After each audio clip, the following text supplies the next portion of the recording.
इस कहानी का शीर्षक है बातूनी कछुआ। एक समय की बात है, एक तालाब के किनारे एक कछुआ और दो हंस रहते थे।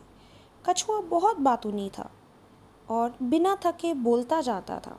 कभी कभी हंस उसकी बातों से तंग आ जाते, लेकिन वह चुप रहने का नाम ही नहीं लेता। फिर भी तीनों अच्छे मित्र बन गए और खुशी खुशी मिलजुल कर रहने लगे। एक वर्ष भयंकर अकाल पड़ा। बहुत दिनों तक बारिश नहीं हुई। सभी खेत तालाब सूख गए। सारे जानवर पानी की कमी और भीषण गर्मी से मरने लगे। अनेक तो तालाब छोड़ दूसरी जगह भी चले गए, जहाँ पर पानी और हरे भरे खेत थे।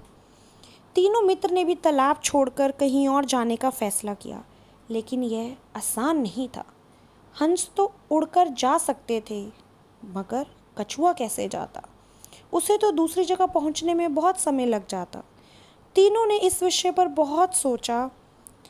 फिर उन्होंने एक रास्ता निकाला। हंसों ने उन्होंने यह सुझाव दिया, अगर कछुआ अपने दांतों से लकड़ी का डंडा पकड़ ले तो वह दोनों डंडे के दोनों किनारे अपने मुंह में दबाकर उड़ जाएंगे। उन्होंने कछुए से यह कहा, यात्रा के दौरान उसे बिल्कुल चुप रहना पड़ेगा।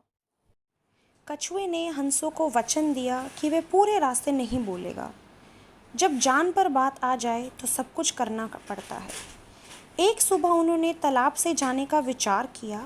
हंसों ने अपनी चोंच में लकड़ी का डंडा पकड़ लिया और कछुआ डंडे के बीच वाले हिस्से को दांतों में पकड़कर लटक गया।